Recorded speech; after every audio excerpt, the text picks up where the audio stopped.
Hola, buenos días a todo el mundo. Mi nombre es David Scors, bienvenidos a mi canal y esta es otra lección del curso de Relatividad General en 20 minutos y que la he llamado Espacios de Riemann y Terraplanismo. Y seguro que muchos de vosotros, los que me seguís en el canal, habréis dicho: David se ha vuelto loco.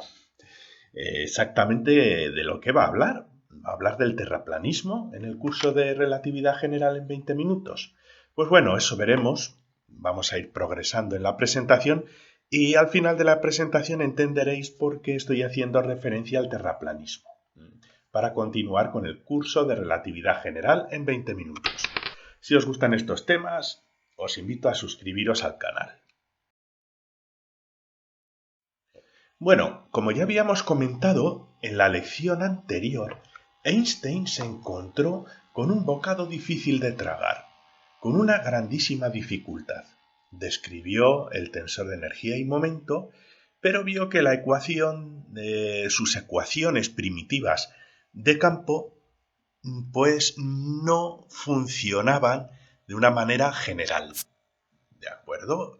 Obtuvo una nueva ecuación de la gravitación, pero solo funcionaba localmente para la gravitación newtoniana. Si no sabéis de lo que estoy hablando, os emplazo a visualizar la lección anterior. Os dejaré un enlace también al final de la presentación. Y nos podemos hacer la pregunta de ¿por qué? ¿Qué falla? Y esta pregunta es muy importante, porque como ya comentamos en la lección anterior, la respuesta es francamente difícil y le llevó a Einstein esos 10 años de trabajo que le permitió desarrollar la teoría de la relatividad general. Simplemente el responder a esta pregunta.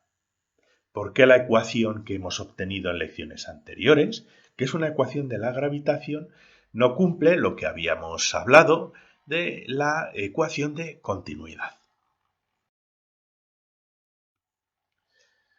Y antes de continuar, me gustaría enseñaros la introducción de uno de sus artículos donde publicaba la relatividad general. Einstein, de hecho, publicó varios artículos que introducían a la relatividad general. No es que fuera solo un artículo, también tuvo que corregir un error. Pero con esto, lo que quiero transmitiros es que sería imposible para nadie, incluso para Einstein, desarrollar una teoría como la teoría de la relatividad general sin la ayuda de otros matemáticos y otros físicos que habían estado trabajando en temas aparentemente diferentes. Y me gustaría leeros esta parte de la introducción de uno de sus artículos, ¿no?, donde Einstein, aquí está en inglés, ¿no?, comenta que posiblemente la teoría que está publicando en la Fundación de la Teoría General de la Relatividad es posiblemente la teoría más ambiciosa que se ha publicado hasta el momento, y que es necesario distinguirla de la teoría especial de la relatividad. Y fijaos en esta sección. La generalización de la teoría de la relatividad fue facilitada muy considerablemente por Minkowski, que fue su mentor, un matemático que reconoció, que se dio cuenta de la equivalencia de las coordenadas espaciales y la coordenada temporal. Esto ya lo hemos hablado hasta la extenuación en el curso de relatividad especial, que fue Minkowski quien tuvo esa idea del espacio-tiempo, no Einstein, sino Minkowski. ¿De acuerdo? Gracias a Minkowski, Einstein comenzó a pensar en términos de espacio y tiempo. Pero esto no fue suficiente para poder desarrollar la teoría de la relatividad general, como vimos en la lección anterior, ¿no? Fijaos lo que dice aquí. Las herramientas matemáticas para entender la teoría general de la relatividad se encuentran en el cálculo diferencial absoluto, que está basado en el estudio de la geometría no euclidiana por Gauss, Riemann y Christoffel. Christoffel, realmente, y que fue sistematizada por Ricci y Levi-Civita, y que ya se había aplicado a problemas de física teórica. ¿De acuerdo? Fijaos que Einstein lo que está diciendo es que en esta introducción está reconociendo que sin el trabajo previo de Gauss-Riemann, Christoffel, Ricci y Levi-Civita, él jamás hubiera podido derivar la teoría de la relatividad general. Y esta lección va de esto. Vamos a introducirnos en la geometría diferencial. Y fijaos aquí, él agradece a su amigo, el matemático Grossman, aquí, porque fue Grossman quien le dijo a Einstein, después de escucharle y saber de qué iba su trabajo, quien le dijo qué tipo de matemáticas necesitaría aprender, porque Einstein no las conocía, aprender para poder desarrollar su teoría de la relatividad general. Fijaos, aquí, cuya ayuda no solo le salvó a él el esfuerzo de estudiar la literatura matemática pertinente, pero que también le ayudó en desarrollar sus ecuaciones de campo. Con esto está admitiendo Einstein que él solo no desarrolló las ecuaciones de campo, que le ayudó Grossman, que Grossman le indicó que otros matemáticos y físicos habían hecho trabajo que podría aplicarse a la teoría de la relatividad general. ¿De acuerdo? Fijaos en lo que estoy diciendo. La relatividad general es una teoría fantástica, muy compleja, y que una sola persona por sí misma no sería capaz de desarrollarla. Aquí os voy a ahorrar los 10 años de trabajo de Einstein y vamos a pasar a desarrollar estas herramientas matemáticas que vamos a necesitar. Ya comentamos en las lecciones anteriores que Einstein pues, desarrolló una nueva serie de ecuaciones que se representan de esta manera, que son muy parecidas a las ecuaciones de campo finales de Einstein, donde introdujo el tensor de energía y momento. Aquí ahora los estoy poniendo en sus versiones covariantes, que es la manera más normal de representarlas, y que bueno, que él inicialmente consideró que el tensor métrico, las dobles derivadas, las derivadas de segundo orden del tensor métrico, eran las que nos generaban el campo gravitatorio. Quiero decir, el campo gravitatorio son las laplaciano del tensor métrico, que el tensor métrico es lo que da estructura al espacio, y lo que genera el campo gravitatorio pues es el tensor de energía y momento. Entonces esta es una ecuación muy bonita y él pensó que era la cierta. De hecho, podemos obtener las ecuaciones de Newton a partir de esta. Pero ya vimos que mientras que la parte derecha cumplía con la ecuación de continuidad, la parte izquierda no la cumplía. Entonces, ¿cuál es el problema de utilizar el tensor métrico en esta ecuación y de esta manera con dobles derivadas normales y corrientes del tensor métrico? Aquí el tensor métrico nos está actuando como si fuera un campo gravitatorio newtoniano. Entonces, ¿cuál es el problema? ¿Por qué no funciona esta fórmula cuando queremos generalizarla? Muy bien. Antes de nada es importante recordar que representa el tensor métrico. Ya sabéis que en el curso de relatividad especial os voy a dejar un enlace. Al final de esta lección derivamos el tensor métrico y explicamos un poquito qué representa. Aquí simplemente vamos a dar unas pinceladas. ¿De acuerdo? Entonces tenemos nuestro espacio, he puesto un espacio euclídeo normal y corriente con coordenadas x, y y z de 3 dimensiones y podemos introducir para poder definir el espacio una serie de vectores unitarios y ortogonales. Entonces los llamamos así, el vector unitario en la coordenada x, por eso ponemos un 1 aquí, la primera coordenada, que es así, solo tiene un componente que además su módulo es 1, su tamaño es 1. Tenemos también otro vector que es ortogonal a este vector unitario en la coordenada X, pero que va en la dirección Y, aquí. Y finalmente introducimos otro pequeño vector unitario que va en la dirección Z, y los tamaños de estos vectores son la unidad, ¿de acuerdo? Ese es el tamaño. Muy bien.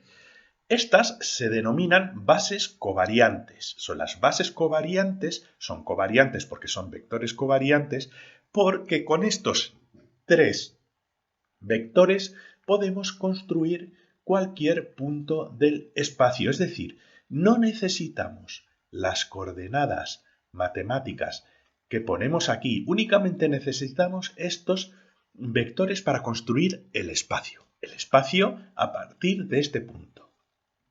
¿Y por qué vectores? Porque los vectores son objetos matemáticamente invariantes, ¿de acuerdo? Los vectores son objetos que en teoría no van a variar, ¿de acuerdo? Pues con estas bases covariantes, por ejemplo, podemos elegir el punto azulito este de aquí y dibujar un vectorcito que nos va desde el origen de nuestras bases covariantes hasta aquí. Y podemos construir este vector con una combinación lineal de estos tres vectores, donde cada vector unitario va a estar multiplicado por un componente y sumado al resto de vectores unitarios multiplicados por otro componente, el componente en el eje Y y el componente en el eje Z, de tal manera que tenemos un punto con un componente en el eje X, Y y Z. ¿Vale? Entonces, cualquier vector de posición lo podemos representar de esta manera. Como ya sabéis, notación tensorial resumida de Einstein, os habréis fijado que por cada vector covariante que tenemos aquí, hacemos una contracción con su componente contravariante que lo multiplica. Es así como lo representamos. Si no sabéis de qué hablo, os emplazo al curso de relatividad especial que tengo en mi canal.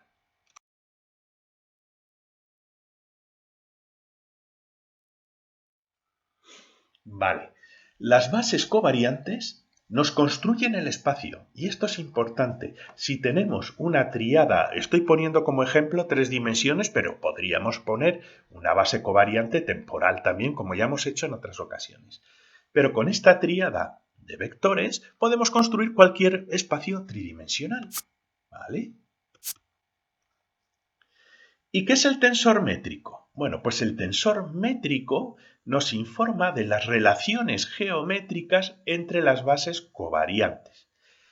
¿Y qué es eso exactamente? Pues bueno, este es el tensor métrico. Es un número, ¿de acuerdo?, que proviene del producto escalar entre combinaciones de vectores unitarios. Por ejemplo, aquí tenemos el vector unitario en la dirección y latina multiplicando al vector unitario en la dirección j. Y este producto, que nos da un número, va a ser el componente ij del tensor métrico, que como ya hemos visto en otras lecciones lo podemos representar como una matriz. En el caso de un espacio euclídeo o euclidiano, si hacemos la multiplicación del vector unitario, por ejemplo, en el eje X consigo mismo, nos da 1. ¿Por qué? Porque es el producto del tamaño de los vectores por el coseno del ángulo que forman. Y el coseno del ángulo que forman es 0, es el mismo vector. Por lo tanto, el coseno de 0 es 1. Y el resultado, el componente G11 del tensor métrico en un espacio euclidiano, es 1. ¿Qué pasa ahora si multiplicamos, por ejemplo, el vector unitario en el eje X, el U1, lo ponemos aquí, por el vector unitario en el eje Y2, aquí? Pues nos da 0. ¿Por qué? Porque son ortogonales. Están a 90 grados el uno del otro. Entonces, en un espacio euclidiano que los podemos construir con esta tríada de vectores, el componente 1, 2 del tensor métrico es 0. ¿Vale? Este tensor métrico corresponde al espacio euclídeo no curvo. Los vectores, estos vectores son invariantes e independientes de las coordenadas y por eso era importante para Einstein. Einstein no estaba interesado en construir el espacio en base a un sistema de coordenadas específico, aunque al principio comenzó de esa manera. Entonces empezó a derivarlo, como vamos a ver a continuación, trabajando exclusivamente con vectores, con bases covariantes vectoriales, para construir el espacio de la gravitación.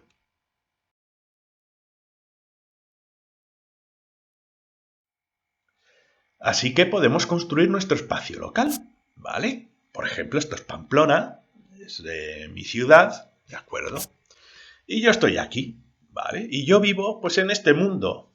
Aquí, en una carretera, un coche, y dentro de mi cabeza puedo poner las tres bases vectoriales con las cuales yo, desde este punto, observo mi espacio euclidiano y puedo, de esa manera, construir cualquier punto de mi espacio local utilizando estas bases covariantes unitarias. U1, U2 y U3. Y bueno, pues estoy aquí y digo, el mundo que yo observo es plano, es ortogonal, ¿no? Más bien, es euclídeo, ya lo siento. Y eso es, desde mi punto de vista, lo veo por aquí, digo, bueno, pues es relativamente plano. La Tierra es plana, ¿no? Como diría un terraplanista. Y no se equivoca desde este punto de vista. Mire donde mire, yo puedo construir mi espacio con tres vectores ortogonales, unitarios, y me van a dar un espacio euclídeo. Y en este espacio se nos cumple el tensor, que el tensor métrico corresponde a la función delta de Kronecker, de la cual ya hemos hablado en alguna de las lecciones anteriores y os emplazo a visualizarlas, ¿no? Donde esta función es 1 si los dos índices son los mismos, como ya hemos visto en la diapositiva anterior, y 0 si los dos índices son diferentes. Y esto representa la ortogonalidad de nuestras bases vectoriales con las que generamos este tensor métrico. Y desde mi punto de vista, desde esta posición, puedo aplicar sin ningún problema esta fórmula, esta que veis aquí, en el límite newtoniano, desde aquí, y me va a funcionar. Voy a obtener la ecuación de Newton, la fuerza es igual a masa por aceleración, donde la aceleración es la gravedad, y puedo aplicarla desde aquí. Bien, ¿vale? Por el momento todo va bien.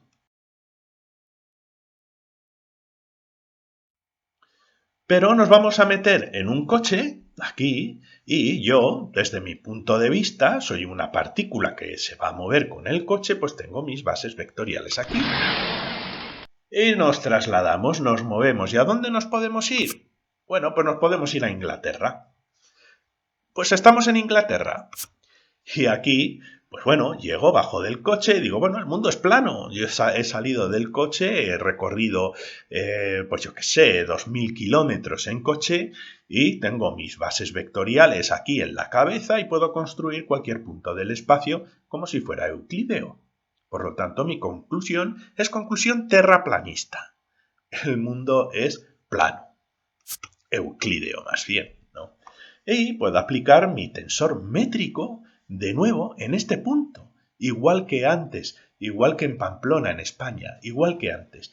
Y me va a corresponder a la función delta de Kronecker, ¿vale? Que es lo que representa el espacio euclídeo. ¿Por qué? Porque mis vectores son ortogonales los unos con los otros.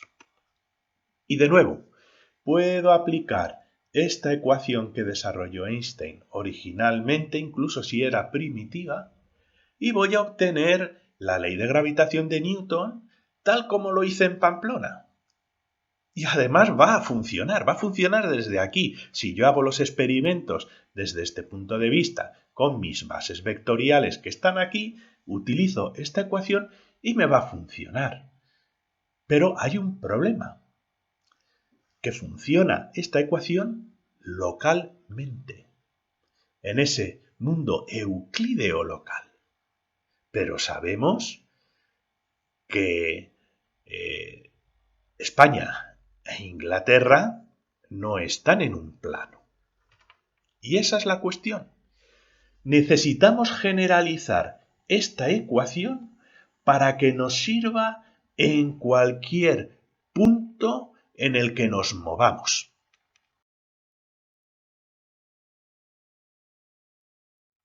¿Vale? Fijaos. Entonces, aquí tenemos la Tierra, que es más o menos esférica. Aquí está España y aquí está Inglaterra. Fijaos, aquí estamos viviendo en una superficie que es curva. Sin embargo, cuando nos vamos localmente, el espacio es, digamos, plano. Es euclidiano. Entonces, ¿qué es lo que está pasando? ¿Qué nos estamos perdiendo aquí?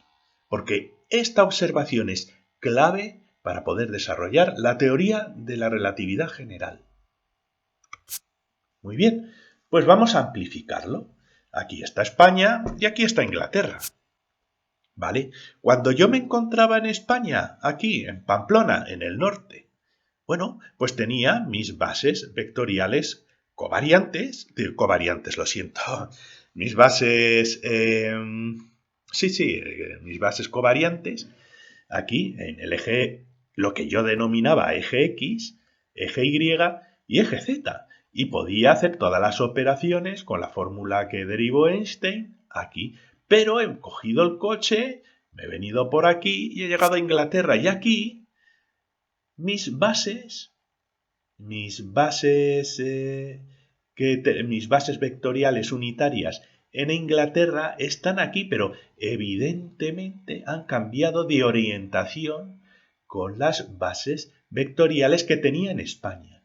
Durante el traslado, ¿vale? Durante el traslado, estos vectores han cambiado de orientación por la curvatura del espacio en el que nos estamos moviendo. Localmente, aquí en pequeñito, es un espacio euclídeo que podemos construir con estos tres vectores, y aquí también.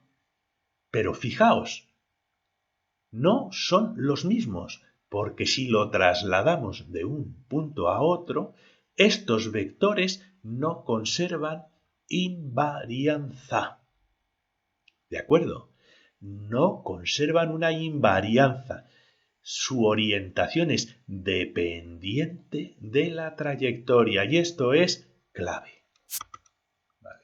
Las bases vectoriales han cambiado de orientación durante el traslado. Pero a nivel local, ¿vale? Aquí tenemos de nuevo España, cuando lo hemos magnificado muchísimo, a nivel local, seguimos creyendo que vivimos en una tierra plana, como los terraplanistas. Pues estamos aquí. Aquí tengo mis bases vectoriales y yo estoy aquí en un cachito muy pequeñito diferencial de esta superficie esférica, yo lo voy a ver todo plano. Y de hecho puedo construir el espacio local con tres bases covariantes, unitarias, ¿vale? Ortogonales, euclídeas. Y el tensor métrico en esta zona diferencial se va a aproximar a una función delta de Kronecker, que es básicamente la matriz identidad. Al final es 1, 0, 0, 0, 1, 0, bueno, ya la conocéis, ¿de acuerdo? De las lecciones anteriores. Sin embargo, el tensor métrico de una esfera, si consideramos toda la esfera, no es la delta de Kronecker, ¿vale? Es algo más complicado, porque vamos a definir lo que vamos a llamar un espacio de Riemann. Estas coordenadas que nos funcionan a nivel local, incluso si estamos en una superficie esférica o hiperbólica o como vosotros queráis llamarlas, ¿de acuerdo? Pero si cogemos un cachito muy chiquitín, muy chiquitín, muy chiquitín, podemos establecer unas coordenadas en base a estos tres vectores que se llaman coordenadas gaussianas normales, a veces coordenadas gaussianas locales, ¿vale? Entonces, ¿los terraplanistas están en lo cierto? Aquí tenemos el modelo terraplanista de la Tierra, ¿de acuerdo?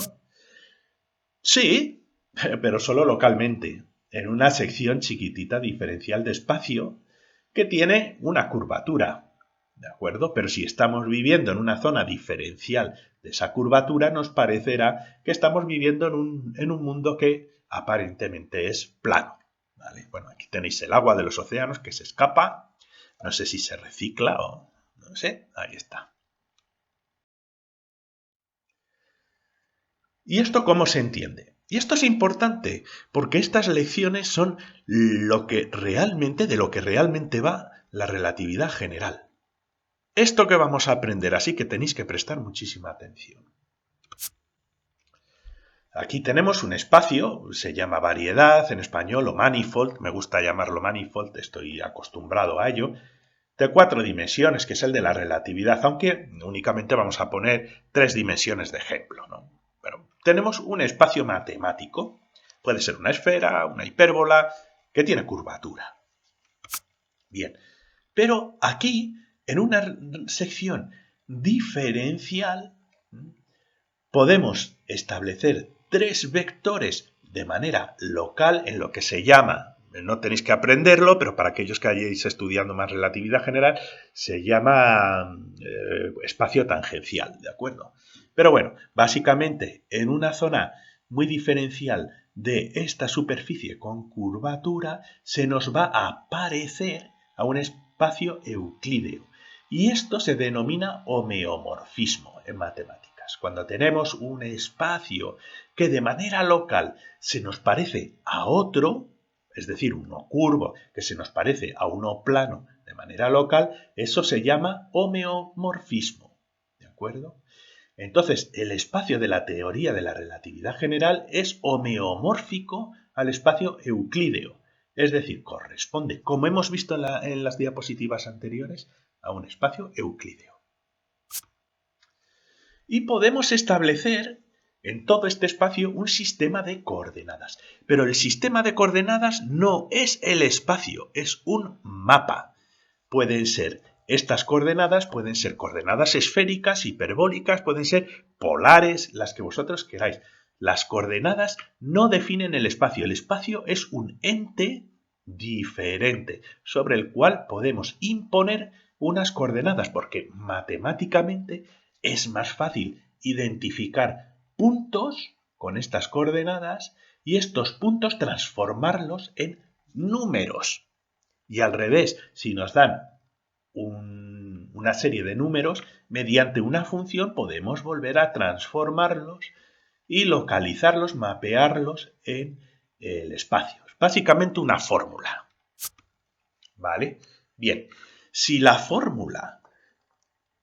la fórmula que nos define el espacio en base a este sistema de coordenadas, es invertible y diferenciable, eso significa que podemos diferenciar esa función y hacerla pues diferencial, por ejemplo aquí. Invertible significa que si cogemos un punto lo podemos transformar en un número, si cogemos un número lo podemos transformar en un punto. A eso se le llama difeomorfismo, ¿vale? Y en relatividad general, estos espacios que son homeomórficos al espacio euclídeo y son difeomórficos con respecto a las coordenadas temporales y espaciales, es con lo que se trabaja en relatividad general. Esto no es necesario para aprenderlas para aquellos de vosotros pues, que les gusta más la teoría, ¿no? Y estas definiciones, estas características, son lo que definen a los espacios de Riemann. Son homeomórficos con el euclidiano y tienen un difeomorfismo, es decir, son diferenciables e invertibles. Eso es un espacio de Riemann. Una esfera es un espacio de Riemann.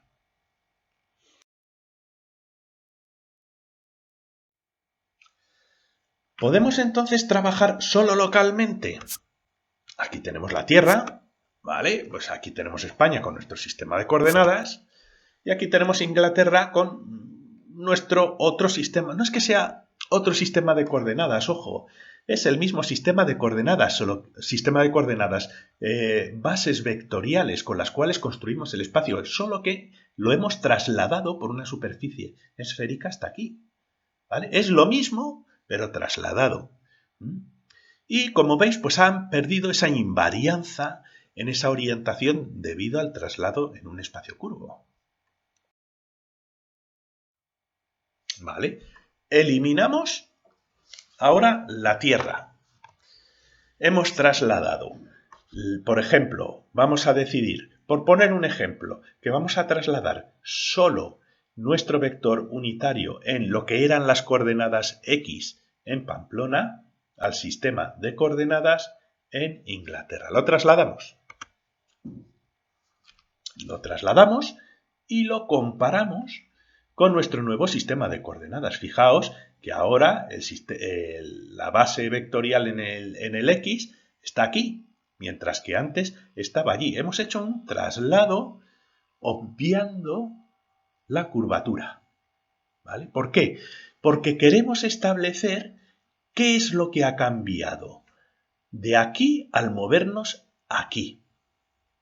Y la única manera es comparar, trasladar este vector como si no hubiera curvatura aquí y compararlo con las nuevas bases. Y de esa manera sabremos qué ha cambiado en estas bases al moverlo de un punto a otro de nuestra superficie curva. ¿De acuerdo?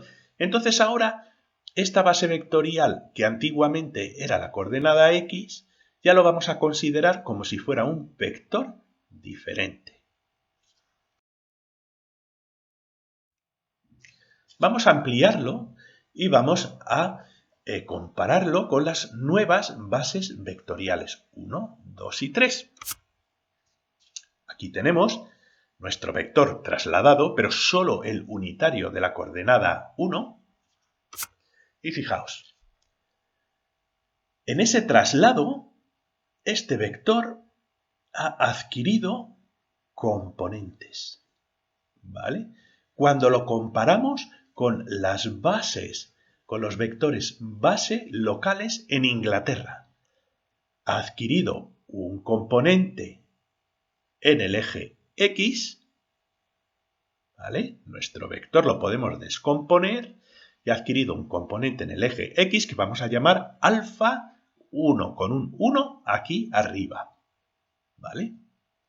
Contravariante. Ha adquirido un componente en el nuevo eje Y, ¿vale? Que vamos a llamar alfa 2, y ha adquirido un nuevo componente en el nuevo eje Z, que vamos a llamar alfa 3. Bien.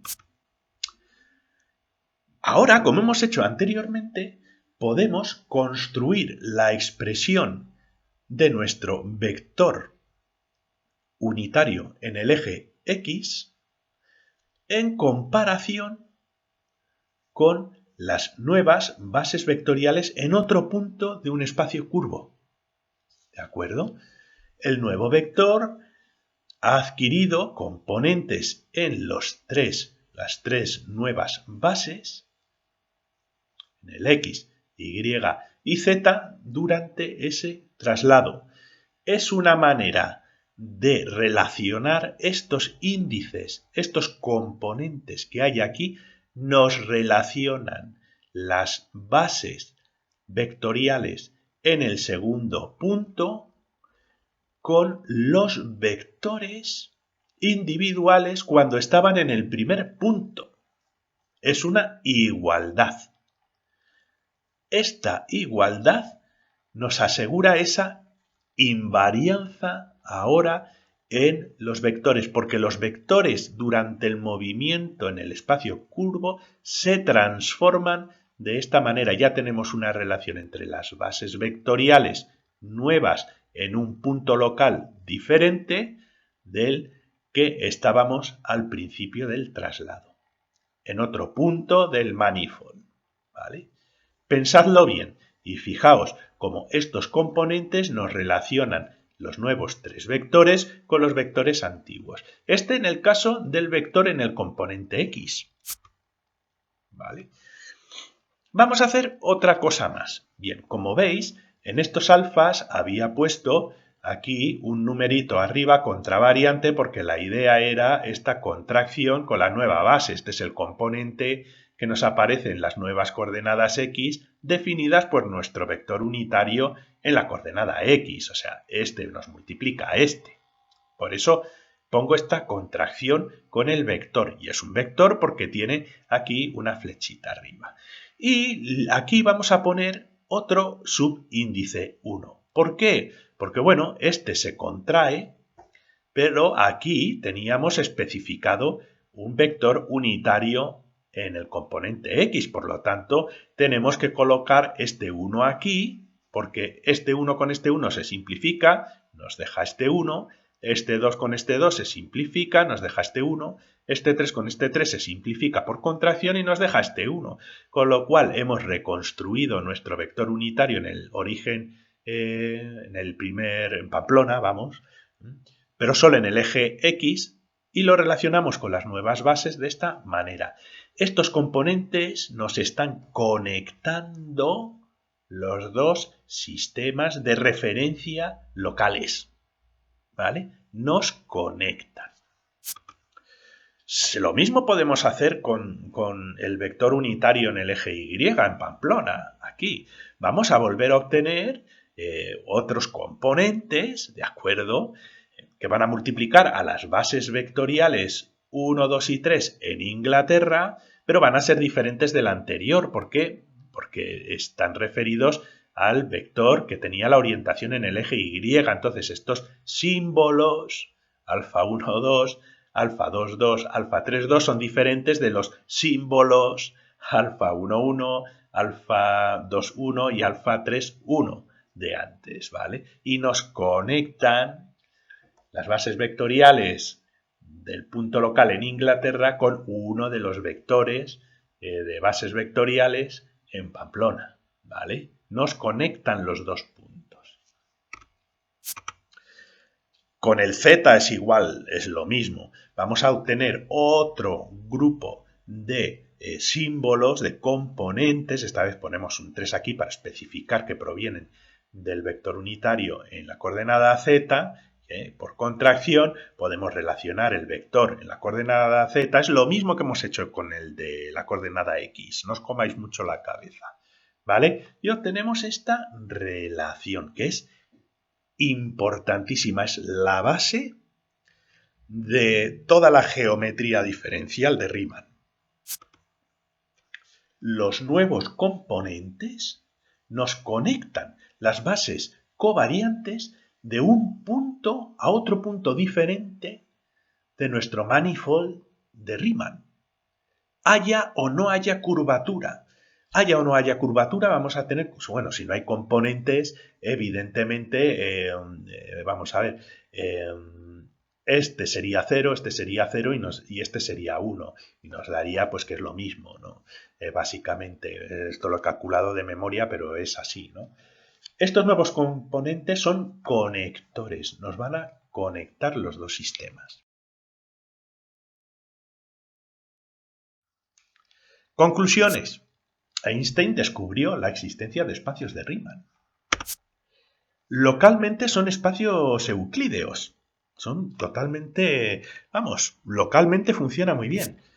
Pero los puntos distantes en un espacio de Riemann que tiene curvatura están conectados con componentes que modifican las bases vectoriales con las que construimos el espacio local en cada punto, ¿vale? Es como el principio de equivalencia de un sistema de referencia a la gravitación por... con los sistemas, es lo mismo que el principio de equivalencia de Einstein, básicamente, que funciona en una zona local diferencial. Muchas gracias por vuestra atención. Os pongo aquí un enlace a la lección del cálculo del tensor métrico y un enlace también al curso de relatividad especial para aquellos de vosotros que os encontréis de repente con esta lección y digáis ¿esto qué es?, ¿no? También os invito a suscribiros a mi canal y de esta manera pues podréis recibir notificaciones cada vez que suba un nuevo vídeo, una nueva lección de los cursos en física moderna. Muchas gracias y hasta la siguiente.